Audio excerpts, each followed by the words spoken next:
Hello guys, welcome to our channel.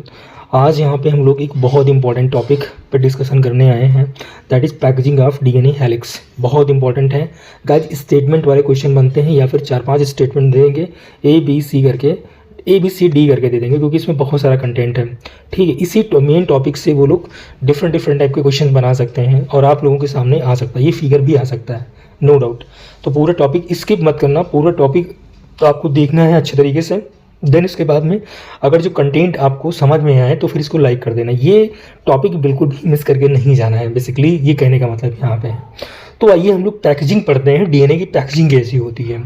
ठीक, तो DNA की पैकेजिंग के बारे में अगर जो हम लोग यहाँ पे डिस्कस करें, तो यहाँ पे हम लोग फाइंड करते हैं taking the distance between two conjugative base pair as 0.34 nanometre, मतलब 0.34 into 10⁻⁹ metre. If the length of DNA double helix in a typical mammalian cell is calculated simply by multiplying the total number of base pair। Term पे ध्यान देना, base pair बोला गया यहाँ पे, with distance between two conjugative base.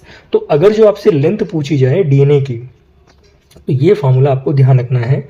इस फॉर्मूले को आपको नहीं भूल के जाना, इस साल के लिए बहुत इंपॉर्टेंट है। लेंथ पूछ सकते हैं, क्या करना है, distance between two conjugative base pair, मतलब ये वाली डिस्टेंस रखनी है 0.34 इंटू 10⁻⁹।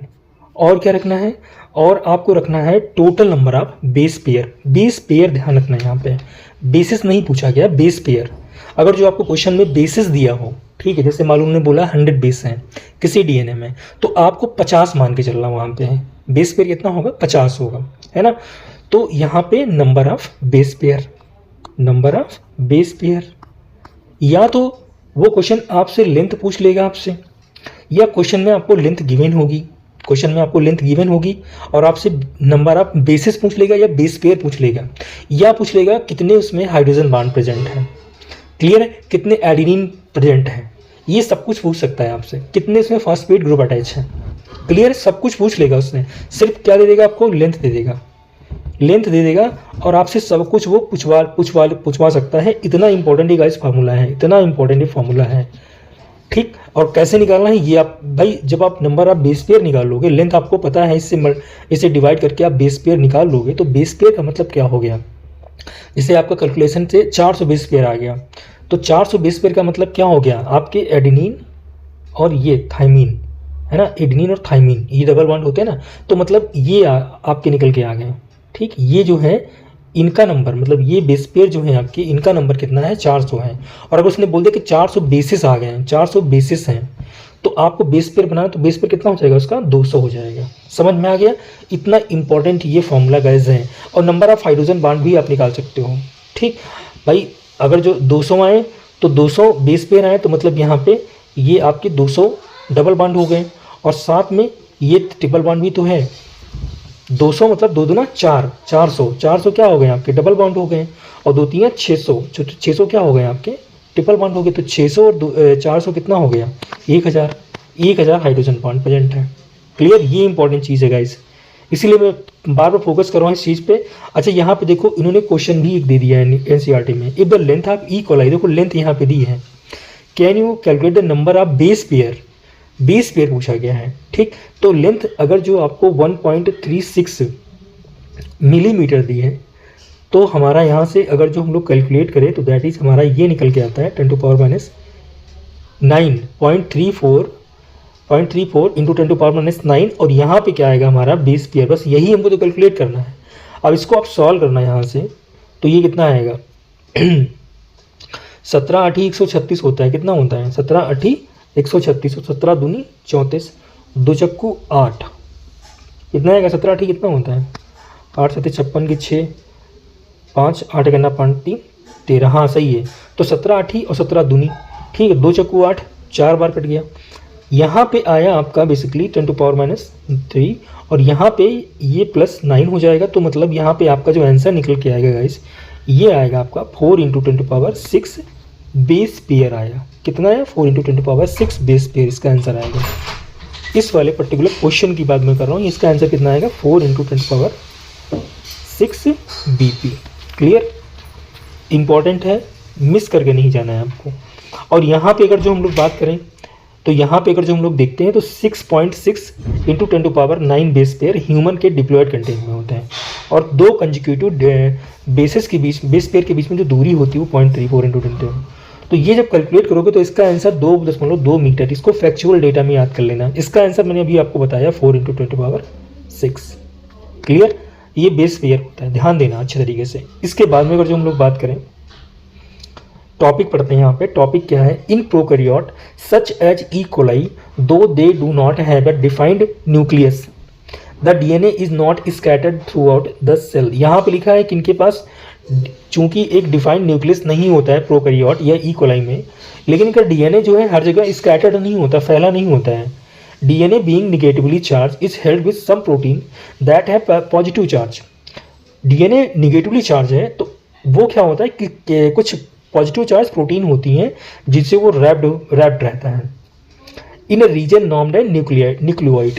तो न्यूक्लियोइड नाम का एक रीजन होता है जहाँ पे पॉजिटिवली चार्ज प्रोटीन होती है, वहीं पे डीएनए होता है निगेटिवली चार्ज, वहीं पे ये concentrated. The DNA is in nucleoid is organise in large loop held by protein. यहाँ पे ये बातें क्लियर हो रही हैं आपकी। आपसे पूछे कि क्या प्रोकैरियोट में जहाँ पे ऑर्गेनाइज एक न्यूक्लियस नहीं होता या वेल डिफाइंड न्यूक्लियस नहीं होता, क्या वहाँ पे डीएनए जो है स्कैटर्ड रहता through out the cell?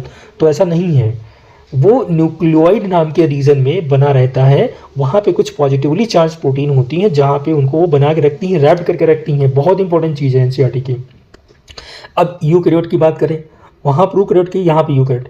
This organisation is much more complex. Eukaryote में कॉम्प्लेक्सिटी बढ़ी तो ऑर्गेनाइजेशन भी कैसा हो गया? कॉम्प्लेक्स हो गया। There is set of positively charge protein, basic protein called histone. तो यहाँ पे बेसिक पॉजिटिवली चार्ज प्रोटीन होती हैं और उनको हम लोग हिस्टोन्स बोलते हैं। A protein acquire charge depending on the abundance of amino acid residue with charge size chain. तो यहाँ पे प्रोटीन में जिस अमीनो एसिड की ज़्यादा मात्रा होगी वैसा उस पर चार्ज होगा। Histone are rich in the basic amino acid that is lysine and arginine. बहुत बार क्वेश्चन पूछा गया है। हिस्टोन में जो है बेसिक अमीनो एसिड होते हैं दैट इज लाइसिन और आर्जिनिन, और वो जो है आपके both the basic amino acid residue carry positive charge in their side chain. ठीक, बात समझ में? Histone are organise to form a unit of 8 molecule called histone octamer. Histone जो है ऑर्गेनाइज करके एक यूनिट बनाती है जिसमें 8 मोलिक्यूल होते हैं। ठीक, जिसको हम लोग हिस्टोन ऑक्टामर बोल देते हैं। क्लियर। अब यहाँ पे आते हैं, अगला यहाँ पे जो पॉइंट दिया है, the negatively charge DNA is wrapped around a positively charge histone octamer. Clear है। अब हिस्टोन ऑक्टामर जो है वो प्रोटीन से मिलकर बना है। प्रोटीन कैसी है? पॉजिटिवली है। तो निगेटिव वहाँ पे डीएनए जो है वो रैप्ड हो गया उसके around. To form structure called nucleosome. अगर जो न्यूक्लियोसोम की बात करें तो न्यूक्लियोसोम में क्या क्या होगा? आपका पॉजिटिवली चार्ज प्रोटीन होगा, मतलब हिस्टोन ऑक्टामर होगा, और साथ में क्या होगा? डीएनए होगा। समझ में आ रहा है? डीएनए प्लस हिस्टोन ऑक्टामर, इसको हम लोग नाम क्या दिए? न्यूक्लियोसोम नाम दिए।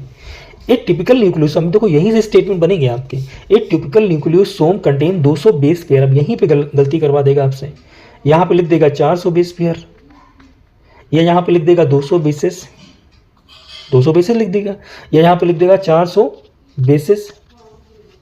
क्लियर। ऐसे करके यहाँ पे आपको कंफ्यूजन क्रिएट करवाएगा। अगला यहाँ पे अगला पॉइंट यहाँ पे दिया है कि nucleosome constitute the repeating unit of structure in nucleus called chromatin. Nucleosome जो है ये रिपीटिंग यूनिट से मिलकर बना होता है न्यूक्लियस में, और उसको हम लोग क्रोमैटिन बोलते हैं। Thread like stained coloured body seen in the nucleus. ठीक, थ्रेड लाइक स्ट्रक्चर होती हैं। The nucleosome in chromatin are seen as bead on string. Nucleosome जो होता है ये क्रोमैटिन में बीड ऑन स्ट्रिंग, ये कई बार पूछा गया है। बीड ऑन स्ट्रिंग जो टर्म है ये किसके लिए? न्यूक्लियोसोम के लिए है। When viewed under electron microscope. चलिए आगे देखते हैं।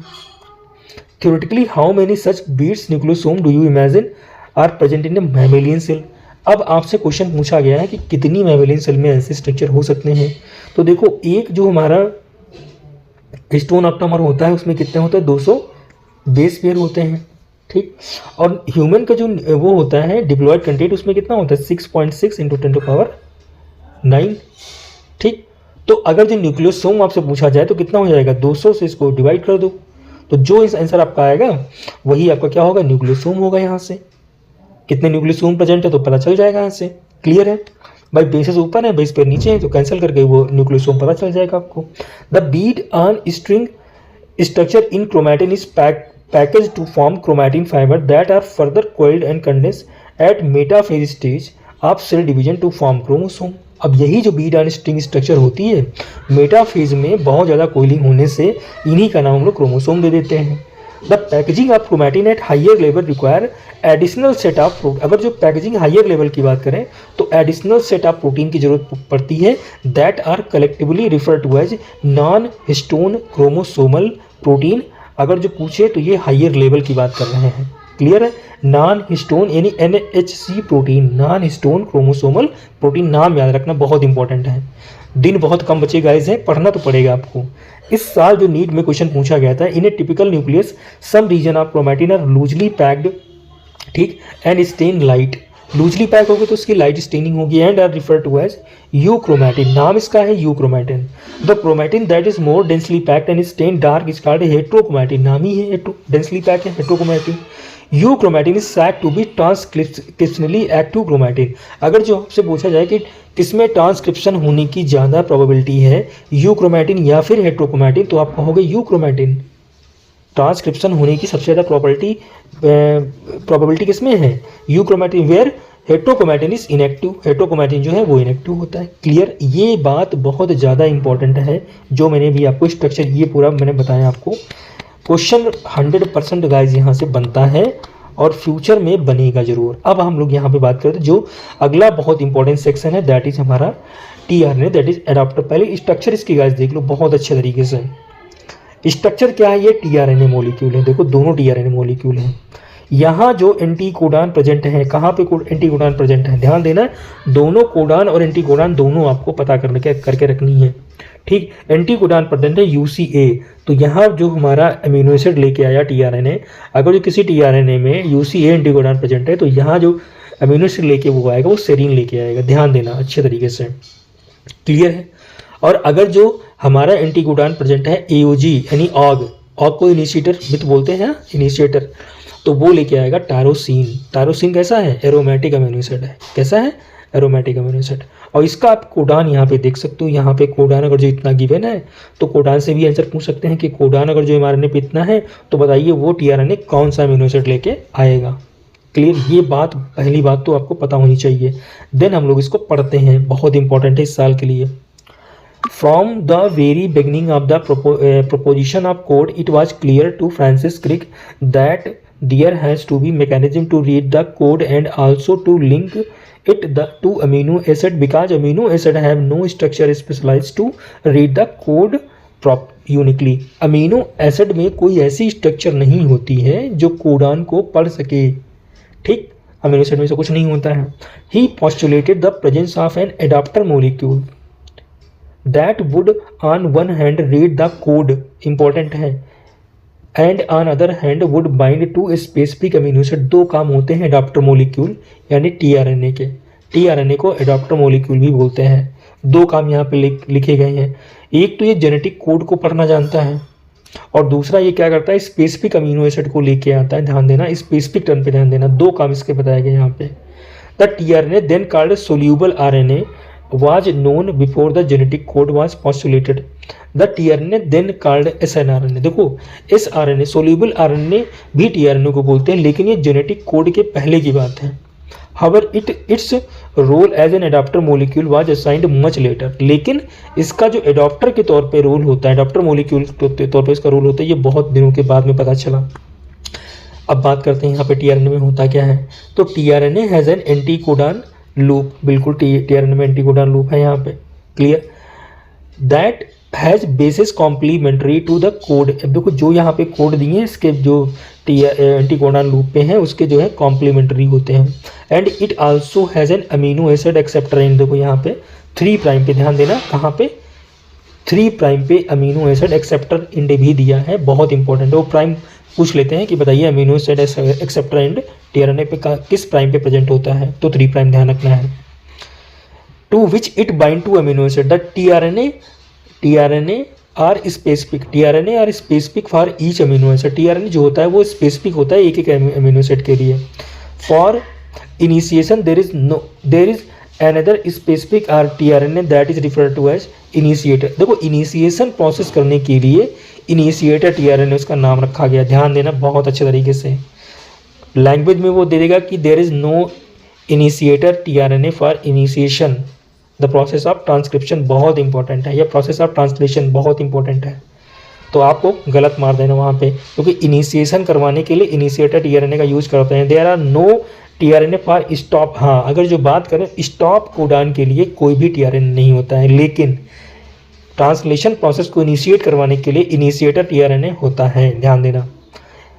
इन figure 5.12 the secondary structure of tRNA has been depicted that look like a clover leaf model. तो यहाँ पे सेकेंडरी स्ट्रक्चर जो है यहाँ पे क्लोवर लीफ मॉडल के तौर पे, ध्यान देना बहुत इंपॉर्टेंट है secondary. But in actual structure the tRNA is a compact molecule which look like inverted L shape. ठीक, जो एक्चुअल होगा हमारा वो टीआरएनए जो है वो कॉम्पैक्ट होगा और वो इन्वर्टेड एल की तरफ होगा। ध्यान देना बहुत इंपॉर्टेंट, सुपर पॉइंट यहाँ पे है सारे टीआरएनए के बारे में। सेकेंडरी स्ट्रक्चर की बात करें तो क्लोवर लीफ, क्लोवर क्या होती है? लॉन्ग। लेकिन अगर जो बात करें ये सेकेंडरी स्ट्रक्चर की बात करें, सेकेंडरी स्ट्रक्चर की बात करें, लेकिन अगर जो हम लोग बात करते हैं यहाँ पे है एक्चुअल स्ट्रक्चर की बात करें तो एक्चुअल स्ट्रक्चर जो हमारी होती है ये इन्वर्टेड एल शेप की होती है। बोलो बात समझ में आई कि नहीं आई? क्लियर, बहुत इंपॉर्टेंट है। अब गाइस देखो यहाँ जो ट्रांसलेशन जो ये प्रोसेस दी है, ट्रांसलेशन भी इस साल के लिए बहुत इंपॉर्टेंट है। यहाँ पे आपको ये देखना है कि कहाँ कहाँ पे एटीपी का यूज हो रहा है। पहले स्टेप में तो एटीपी का यूज होता ही होता है। पहली बात तो आपको ये पता होना चाहिए कि टीआरएनए का मतलब ट्रांसलेशन का मतलब क्या होता है। जो भी आरएनए बना ट्रांसक्रिप्शन में, ध्यान देना, चाहे आरएनए हो, चाहे टीआरएनए हो, चाहे आपका एमआरएनए हो, तीनों आरएनए ट्रांसक्रिप्शन से बन सकते हैं। और जो भी आरएनए बनता है वहाँ से है, उसके द्वारा प्रोटीन का संश्लेषण या प्रोटीन की सिंथेसिस ही ट्रांसलेशन कहलाती है। और प्रोटीन का जो सिंथेसिस करेगी दैट इज एक बेस करेगा उसका आरएनए का, ठीक, एक स्टैंड करेगा। ध्यान देना, बहुत छोटी सी इसमें थ्योरी लिखी हुई है, बहुत बड़ी थ्योरी नहीं लिखी है। किसी ने को टाइम मिला तो मैं आपको बता दूंगा। लेकिन गाइज यहाँ पे अगर जब भी आप इस चीज़ को पढ़ना तो यहाँ पे आपको ध्यान देना अच्छे तरीके से है कि कहाँ कहाँ पे एटीपी कंज्यूम हो रही है। इस साल के लिए बहुत इंपॉर्टेंट है गाइज ये टॉपिक, एटीपी कहाँ कंज्यूम हो रही है, ये बात आपको ध्यान रखनी है। चार्जिंग आप देखो टीआरएनए लिखा है, यहाँ पे लिखा है therefore in the first phase of itself amino acid are activated in the presence of ATP and linked to their cognate tRNA, a process commonly called charging of tRNA or amino acylation of tRNA to be more specific। बहुत important है। जैसे ही tRNA के पास में, मतलब ऐसे आपने देखा हो tRNA के स्ट्रक्चर, ठीक, तो जैसे ही ये 3 प्राइम पे अमीनो एसिड आके जुड़ेगा तो इसको जोड़ने के लिए क्या जरूरत पड़ती है? एटीपी की, ठीक। If two such charge tRNA are brought close enough the formation of peptide bond between them. ये देखो मैं थ्योरी किसी दिन करवा दूंगा आपको। और हाँ, एक बार और बता दूं मैं, ज़्यादा नहीं, 2023 से लगा के 2025 तक क्वेश्चन एक बार आप करके देखो। 21 में सिर्फ एक बार पेपर हुआ है, 21 में सिर्फ एक बार पेपर हुआ, बाकी 20, 22, 23, 24, 25 दो बार पेपर हुए हैं। तो 20 में 2 पेपर, 22 में 2 पेपर, 23 में 2 पेपर, 24 में 2 पेपर और 25 में 1 पेपर। 25 में 1 पेपर। टोटल कितने पेपर आपके पास हैं? 2, 2, 4, 2, 6, 2, 8, 1, 9 पेपर टोटल। और अगर जो 21 को मिला लें, 21 में 1 हुआ था, तो टोटल आपके पास 10 सेट हैं। 10 सेट हैं PYQ के। और 10 सेट का मतलब समझ रहे हो, आपके बहुत क्वेश्चन हो गए गाइस। 2024 में बदलाव हुआ था, वहाँ पे सेक्शन बी हटा दिया गया, उसके पहले सेक्शन बी भी था। तो और भी क्वेश्चन, मतलब 100 क्वेश्चन आ रहे थे उस समय, ठीक है। 24 में 2 पेपर हुए थे, है ना, 24 में 2 पेपर हुए थे, हुए थे, ठीक। और 25 में 1 पेपर हुआ था। तो नंबर ऑफ क्वेश्चन आप देख रहे हो कितने हैं। अगर जो मैं 90 ही मान के चलूँ तो 900 क्वेश्चन हो गए 10 पेपर के। 90 था, 900 भाई, 900 क्वेश्चन अगर जो आप तैयार कर रहे हो यार, 900 PYQ आप सोचो यार तैयार कर रहे हैं, ठीक है, तो एग्जामिनर दिमाग कहाँ से लगाएगा? आप ये सोचो, क्या वो कौन से नए क्वेश्चन लेके आएगा? 900 क्वेश्चन मतलब समझ लो भाई, पूरी एनसीईआरटी रिवाइज कर दी आपने। 900 क्वेश्चन में अगर जो आपने अच्छे से कर लिया तो कम से कम आपको 83 क्वेश्चन का फ़ायदा होगा, अगर जो आपने 900 क्वेश्चन कर लिए तो। और 900 क्वेश्चन PYQ करना कोई बहुत बड़ी बात नहीं है। आप लगाने बैठो तो आराम से लगा सकते हो, लेकिन हाँ, जितना आपको याद है वही लगाना। हवाई बातें मत करना। ये नहीं कि नहीं हमको आता है और भूल गए, ठीक वो नहीं करना है आपको, जितना आता है उतना जेन्युइनली। 900 मैं बता रहा हूँ, 900 क्वेश्चन अगर आपने कर लिए तो 83 क्वेश्चन आपके कहीं नहीं गए हैं। समझ में आया? इसके बाद में जो इंपॉर्टेंट टॉपिक मैं लेके आऊँगा बहुत ही धमाकेदार टॉपिक होगा। लाइक कर देना, सब्सक्राइब कर देना चैनल को गाइस। तब तक के लिए बाय।